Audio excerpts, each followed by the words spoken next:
€50 bill and see what happens on the other end. See if I can get a hooker to follow the bait. And what you're gonna get is one of those bouncers at the other end waiting on your ass. Hey, It's gonna look like the hell is this? It's gonna look like a Benny Hill skit. Yeah, and they got a canal that people just fall into all the time. So I'm sure they would be more than willing to toss your ass in the water with the ducks. Oh, I'm sure they're worked up. I'm sure they're all worked up, ready to beat some ass. I mean, come on, man. You're hanging out all day with a bunch of hot chicks, and you're not getting any action. You actually have to work, and you see all these dopes coming in with their dopey ass smiles, and spending all their goddamn money on getting laid. And these guys are just like motherfuckers. Oh yeah, it's enough to make you mad. He's sitting up there with a hard on all day looking at this, and they're just like, God damn, I'm sitting up here. I ain't got no money for doing this shit. I can't even afford these hookers, and I'm working in this shit. The worst case of blue balls in the history. Hello. Can you hear me? Oh yeah, it went out for a second. Oh, okay. My Skype went out for a second. Damn, boy. Look no, at don't worry. We're here. No, it's funny because you think working in a place like that, because when you work at a restaurant, you at least get a discount on lunch or dinner. Mm-hmm. You get the employee discount, half off. Mm-hmm. I wonder if these guys who are working these whore houses and these prostitute places, I wonder if they get a discount. Pussy discount? Yeah. I wonder if they get, hey, how about €20 and I get, a little foot massage at least. I don't know, Pussy back rub? Yeah, exactly. Rub your vagina on my back of my neck, please. And most guys come out talking about smell my finger. You come out talking about smell my neck. Damn, I'm sorry, kids. We don't mean to be so nasty, but hey, we had to talk about this, yeah. And we're on Skype, so it's a bit, I don't know. Yeah, it gets dirty on Skype for some reason. I don't know why. Yeah. When you and I are face to face, it gets bad. So yeah. But hey, fuck it, whatever. I just came from Amsterdam. What the hell? Exactly. So anyway, enough about the hers. Let me just say this one more thing about the whores. As much as I'm joking, the reason why you don't get a hooker is because after one day, you get desensitized to it and you get used to it. And there's so many things that you can do other than go to the red light district in Amsterdam. I don't want to make it sound like that's what kind of place it is. It is not. It's actually it's a beautiful city, man. And you walk around and there's so much great architecture and there's so much great food. And it's just that one strip of hookers and a few alleys that have made people think Amsterdam is this country of what's that? Oh no, Amsterdam is awesome. No, for a second I thought you were talking about the red light district when you were like, no, I don't want to seem like it's a terrible place. No, it's a beautiful place to hang out. You bring your family. I was like, with the red light district, really? Damn, place is all fancy now. They got a Red Lobster there now. Oh yeah. Oh, the red light district is a great place to bring your family. It's like Disney World now. In fact, you know how they have those Mickey Mouse, those big people, those big costumes, those big cartoon costumes like Mickey Mouse and Donald Duck. I mean, they got people in big cartoon horror outfits walking around. To make the children feel good. They hand out balloons and candy to the kids. They're handing out vibrator balloons, penis balloons, titty balloons. There you go. Mommy, I want one of those. Big booby balloon. Yeah. Big booby balloon for me. It's a wonderful place. Whoreland. No, no. The rest of the country. The rest of the city is beautiful, man. There's a lot to see. It's just this one part of Amsterdam that's making it seem like Amsterdam is this like I described it as Sodom and Gomorrah. I mean, that's what, because I mentioned that Fox News is trying to make it look that way a lot, and it's not like that at all, man. In fact, in the red light district, people are cool as shit. They got that under control. I always argue that things like marijuana should be legalized and prostitution should be legalized, because this country is a good example of how you take the risk out of something that people gonna do anyway. People gonna go out and find sex if they have to pay for it, no matter what. Okay, and a lot of times these girls are in danger because they got dangerous pimps. They run the risk of disease, and they don't live. They're not working in controlled environments where there's all kind of drug use that's happening, and so the disease is spread either from needles or from having sex without the proper conditions. And over there, it's It's No, very clean, it's man. it's a great concept. It's just that we're still a very young country, and we haven't evolved, as far as our thinking, as far as hey, that kind of does make sense. If you want to get rid of half the crime, yeah, legalize prostitution, legalize some drugs, and yeah, you'll be better off. Yeah, I'm telling you, man, this whole thing. I'm sorry if people think that I'm a bad influence on kids because I'm always talking about legalized marijuana, but over there's people who are smoking weed, rolling up hash in windows, just cooling out like they're having a cup of coffee. And do they come out and go fucking nuts? No, they come out and they go about their day.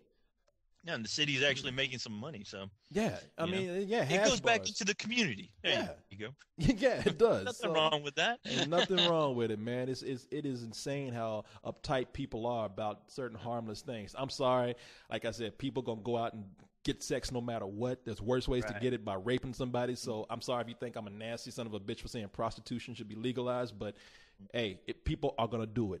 So yeah. But anyway, so yeah, why don't you make it nice and presentable like the red light district does? I'm trying, my man. I am trying. I'm trying to bring it back. As long as they don't put dudes in the window, that'll be fine. I don't want any guys in the window because guys can. I mean, shit. After hanging out in New Orleans and seeing what half those guys do in New Orleans, when that shit is illegal, that's scary. I can only imagine. Guys are fucking crazy. Well, they're crazy because it ain't legalized. They're going nuts. Shit, they need their time they too. Just don't give a shit. Yeah, there's some guys out there looking for guys.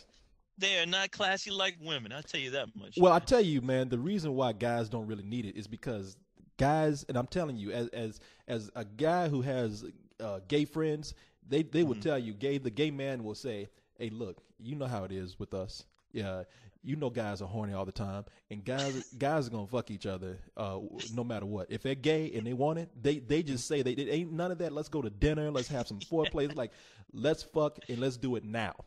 Yeah. I don't care who's looking. Yeah, and you know it would have to be only gay guys doing that because I know at least it would just end up being comedy if they let straight guys in these windows trying to pick up chicks. Oh, please forget about it. It'd be like the fucking zoo with a fucking bunch of monkeys going nuts. Yeah, you can be the most handsome guy in the world, but if you in one of those windows and you're straight and you're trying to get girls, you're gonna get laughed at. It ain't happening. Exactly. It ain't happening. It's gonna be the new comedy clubs.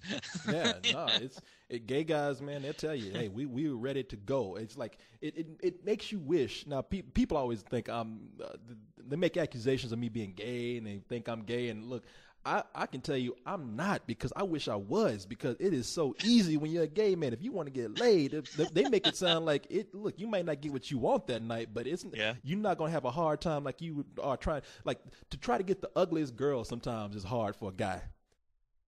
And, oh, really? I wish I had that problem. Yeah, you do. Because you don't get nothing. That's why you don't have that problem.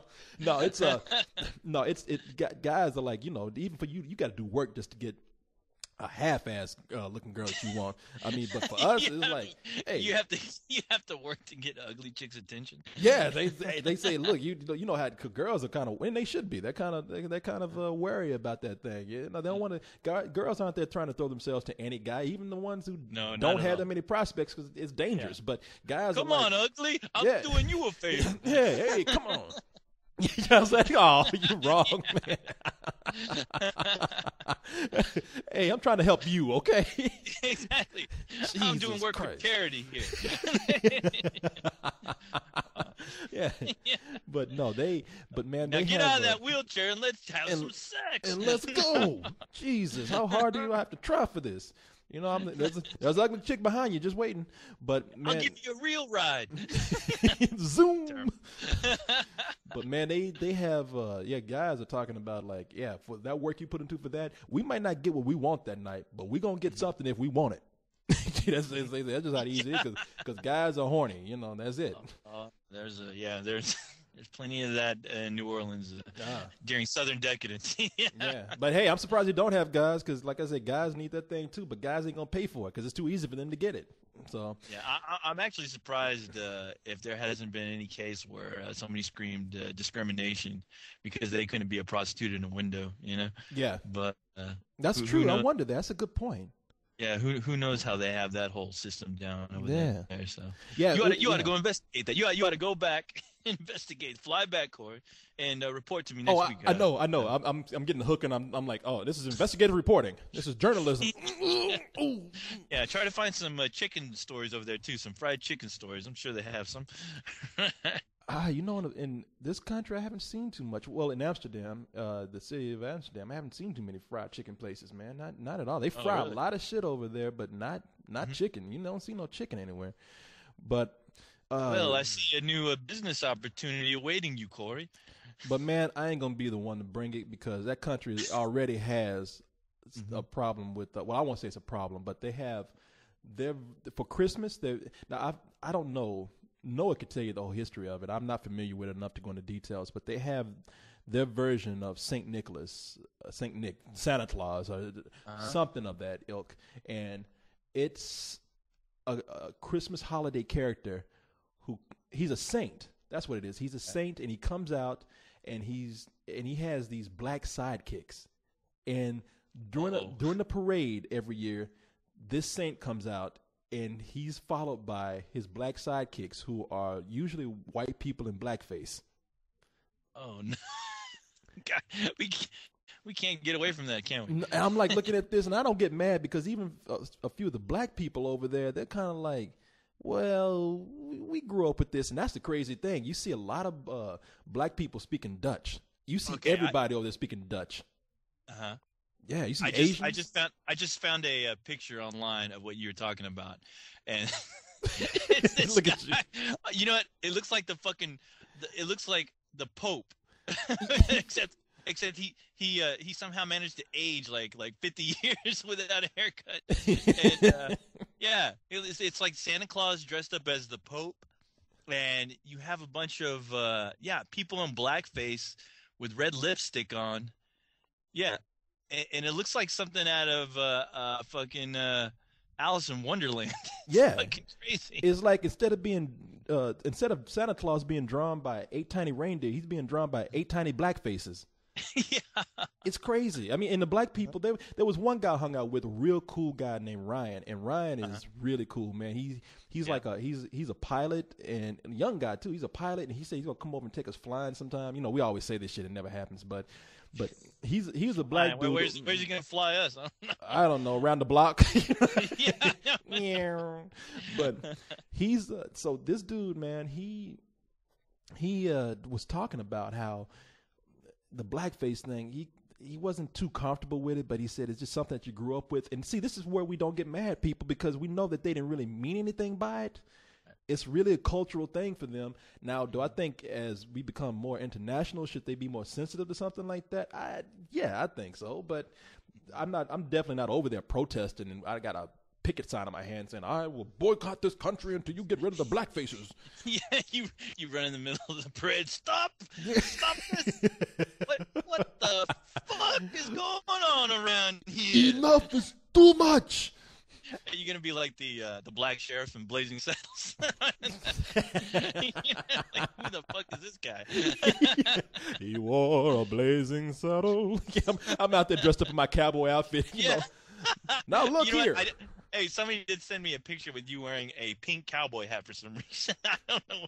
Well, I don't know what you're doing over there, Corey, but what happened was Paul. You probably remember Paul from the London party. Paul saw that. Oh yeah. He saw Travis Pickle's picture where he drew me in one of those pink cowboy hats, and he bought one and brought it over. So I just man, I'm not wearing this hat all fucking night. I'll take a couple of pictures on this boat ride so you can say I put it on. Yeah, well, you took the pictures where it counted on a boat ride. On a boat ride, exactly, where nobody could see me. Because on land, I wasn't gonna do that shit. But on a boat, it's all right.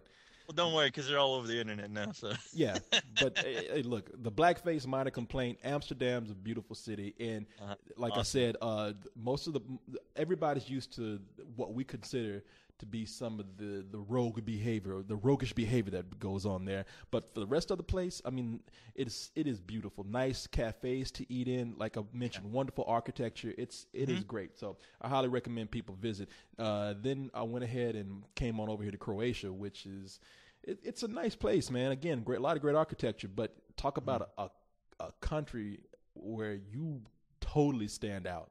You know, it's like, Yeah, no, I'm sure. Yeah, they're like, okay, when they saw you, they're like, so where is your UFO? what is your your, where is your UFO spaceship? flying ship? Yeah, where is your flying? How do you say a saucer? How do you say UFO flying ship?